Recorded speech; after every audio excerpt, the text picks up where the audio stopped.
और अब कोविड अब कश्मीर में भी है, जम्मू में भी है, लेकिन सरकार कोई ख्याल नहीं रख रही है कोविड का, किसी चीज का। और सरकार ये जो दरबार मूव इसको जम्मू शिफ्ट करी है। और इसके पीछे की एक और बात ये भी बताई कि इस वक्त क्राइसिस है, स्टेट में, मुल्क में क्राइसिस है, पैसे नहीं है, लेकिन दरबार मूव पे करोड़ों रुपए खर्चा किए जा रहे हैं। और दूसरी बड़ी बात, इस दरबार मूव के दौरान स्पेशल फंड्स जो होते हैं, स्पेशल ट्रैवलिंग अलाउंस जो होते हैं, वो मुलाजमीन को दिए जाते हैं। पिछली बार 25-25 हजार दिए गए थे कश्मीर आने के लिए, अब और 25-25 हजार दिए जाएंगे। यानी सिर्फ मूव के लिए जम्मू से श्रीनगर फी मुलाजिम को 25 हजार रुपए, 50 हजार एक साल में दिए जाएंगे। तो करीबन 3 हजार के करीब जो मूवमेंट होती है जम्मू से श्रीनगर, तो ये 150 करोड़ रुपए की लगभग आमदनी, पैसा बनता है जो इस मामले पर खर्च किए जाते हैं। ये मोटा माटी में है, लेकिन बाकी जो मामलात हैं, ट्रांसपोर्ट खर्चा, ये एक्स्ट्रा खर्चा किया जाता है 150 करोड़ रुपए का। इन हालात में जब मुल्क में क्राइसिस है, स्टेट में क्राइसिस है, डेवलपमेंट हो नहीं रही है, जीडीपी डाउन हो चुका है, फिर भी दरबार मूव जम्मू मुंतकिल कराना मजबूरी क्या। और उसके साथ साथ एक इंपॉर्टेंट मुद्दा जो श्रीनगर में लोग कह रहे थे कि कश्मीर में सरकार की जरूरत विंटर्स में होती है, जब यहाँ बिजली नहीं होती है, जब पानी नहीं होती है, तब सरकार यहाँ रहे तो सरकार के साथ लोग अपनी बात पहुंचा सकते हैं। लेकिन इसी सेक्रेट को, इसी सरकार को उस खास वक्त के लिए जब लोगों की जरूरत होती है जम्मू शिफ्ट किया जाता है, जबकि जम्मू में दरबार मूव की जरूरत समर्स में होती है। और फिर अब की बार लूला लंगड़ा सेक्रेट कर दिया गया, दरबार मूव को किया गया, आधा जम्मू में रखा गया, आधा कश्मीर में रखा गया। कोविड है, कोविड की मजबूरी को देखते हुए, तो अभी कोविड नहीं है, तो ये भी लोग कह रहे थे कि इस वक्त सरकार को चाहिए कि एज इट इज, जितना जम्मू में है उतना जम्मू में रहे, जितना कश्मीर में उतना कश्मीर में रहे, ताकि दोनों इलाकों की तरक्की हो या मसाइल हो, उनको देखा जा सके। और इंपॉर्टेंट बात, सिविल सेक्रेटरीट के बाहर जो लोग हैं उनको सिविल सेक्रेटरीट के अंदर जाना होता है। सरकार ने परेशानी उनके लिए खुद खड़ा कर रखी है।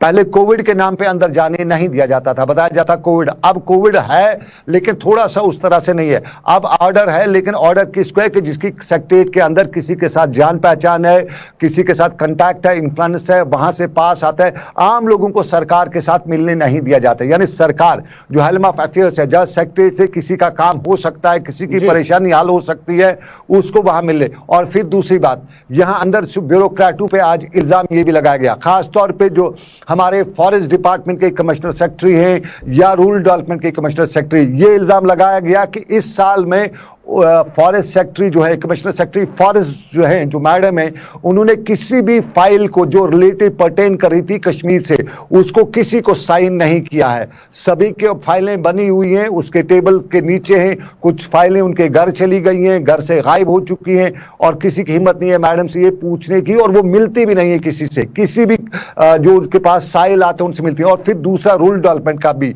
हाल यही बताया गया कि गवर्नर ने यहाँ back to village part 1 part 2 शुरू किया था, वो नाकाम हुए। इस बैक टू विलेज पार्ट 3 के दौरान हर जगह से लोगों ने गम गुस्से का इजहार किया कि पार्ट 1 और पार्ट 2 नाकाम है। और उस नाकामी की वजह यही बताया गया कि मैडम जो है रूरल डेवलपमेंट की कमिश्नर सेक्रेटरी हैं, उसने किसी फाइल को अप्रूव नहीं किया, रिजेक्ट नहीं किया। ये सर नो, फाइल बन के गई, उनके टेबल पे रही, उनके वहां पे डस्टबिन में चली गई, कोई भी फाइल अप्रूव नहीं हुई है। और वही वजह हुई कि यहाँ पे बैक टू विलेज पार्ट 1 और 2 नाकाम हुआ। और 3 के हवाले से भी लोग यही कहते हैं कि ये भी नाकाम होगा, क्योंकि बैक टू विलेज पार्ट 3 जो है ये भी रूरल डेवलपमेंट के डिपार्टमेंट के साथ जुड़ा हुआ है, और जितनी भी फाइलें वहां से आई हैं वो सब इसी डिपार्टमेंट को जाएंगी। और अगर पुरानी रविश रही, जिस तरह बैक टू विलेज पार्ट 1 और पार्ट 2 में रूरल डेवलपमेंट कमिश्नर सेक्रेटरी का रोल रहा है, अगर वही रोल इस पार्ट 3 में भी रहता है, तो फिर कोई फाइल जब पास होगी नहीं तो पार्ट 3 कैसे पास होगा। सरकार का, गवर्नर LG मनोज सिन्हा का,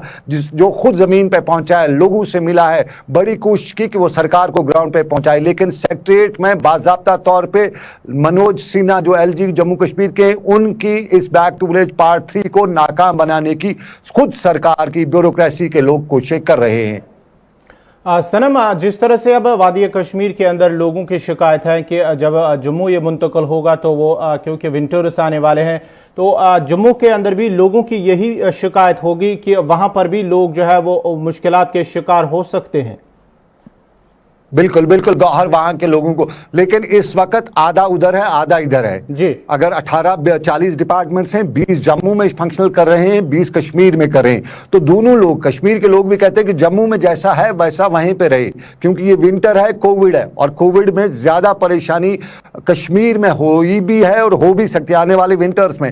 नमूनिया वगैरह जितना भी है वो सब केसेस ज्यादा कश्मीर में होते हैं। N1H1 कश्मीर में हुआ है और कोविड की पहली बड़ी मार जो कश्मीर में पड़ी, इस वक्त मार जम्मू में पड़ रही है। लेकिन लोग ये कहते हैं कि दरबार मुंह पे जितना बड़ा खर्चा करना है वो क्यों किया जाए, क्यों इस वक्त परेशानी में, ऑलरेडी सरकार के पास पैसे नहीं है, उस पर एक और बर्डन। आप देखिए खुद जब यहां से दरबार मुंह जम्मू जाएगा तो सरकार का कितना ट्रांसपोर्ट वगैरह इस्तेमाल होता है, फाइलें ले जाने के लिए, ब्यूरोक्रेसी लाने के लिए, ले जाने के लिए। और ये भी है कि हमारी ब्यूरोक्रेसी थोड़ी ऐसी जाती है वो अपने फर्नीचर वगैरह भी उठा देती है।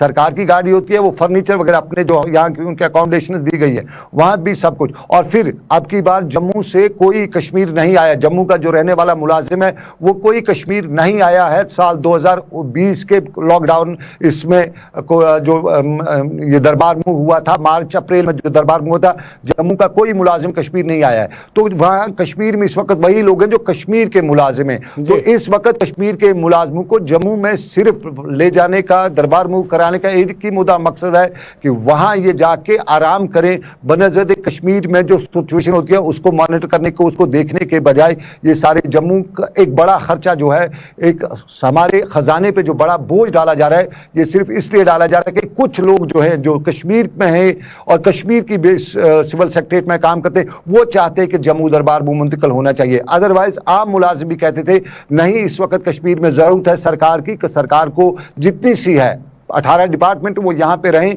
यहाँ काम करें ताकि यहाँ पे लोगों के हालात जो हैं, लोगों के मसाइल जो उनको दूर किया जा सके।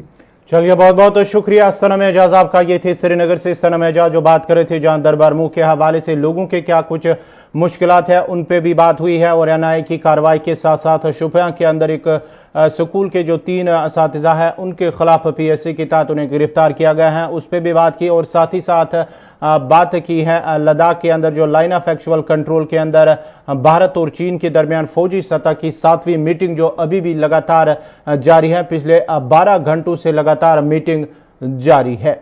अब बात वज़ीर दिफा की करते हैं। वज़ीर दिफा राजनाथ सिंह ने कहा कि ऐसे वक्त में जब पूरी दुनिया आलमी वबा कोरोना वायरस के सबब मुख्तलिफ परेशानियों से गुजर रही है, लेकिन पड़ोसी ममालिक मुश्तरका तौर पर सरहदों के साथ हजारों किलोमीटर के फासले पर तनाज़ात पैदा कर रहे हैं। उन्होंने कहा कि पहले पाकिस्तान और अब चीन ऐसा लगता है कि एक मिशन के तौर पर तनाज़ात पैदा कर रहे हैं। ताहम वज़ीर आज़म की सरबराही में मुल्क न सिर्फ अज़म के साथ बहरान का सामना कर रहा है बल्कि कई शोबों में बड़ी और तारीखी तब्दीलियां भी ला रहा है। इन बातों का इजहार वज़ीर दिफा ने वीडियो कॉन्फ्रेंसिंग के जरिए एक तकरीब में बॉर्डर रोड ऑर्गेनाइजेशन की जानिब से 7 रियासतों और मरकज के जेरी इंतजाम इलाकों में बनाए गए 44 पुलों का इफ्तिताह करने के दौरान किया।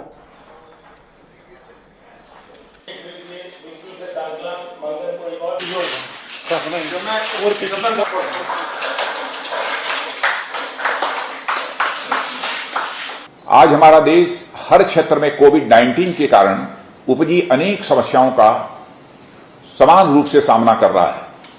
वह चाहे कृषि हो या अर्थव्यवस्था, उद्योग हो या सुरक्षा व्यवस्था, सभी इससे गहरे प्रभावित हुए हैं। साथ ही हमारी उत्तरी और पूर्वी सीमा पर पैदा की गई स्थितियों से भी आप भली भांति परिचित हैं।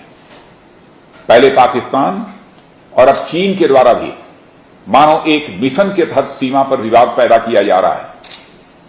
इन दोनों देशों के साथ हमारी लगभग 7000 किलोमीटर की सीमा मिलती है, जहां किसी न किसी सेक्टर में आए दिन तनाव बना रहता है। इतनी समस्याओं के बावजूद हमारे माननीय प्रधानमंत्री श्री नरेंद्र मोदी जी के कुशल और दूरदर्शी नेतृत्व में यह देश न केवल इन संकटों का दृढ़ता के साथ सामना कर रहा है बल्कि सभी क्षेत्रों में बड़े और ऐतिहासिक बदलाव भी ला रहा है। हाल ही में राष्ट्र को समर्पित अटल टनल रोहतांग इसका जीता जाता उदाहरण है। न केवल भारत बल्कि विश्व के इतिहास में यह निर्माण अद्भुत और अभूतपूर्व है और यह टनल हमारी राष्ट्रीय सुरक्षा और हिमाचल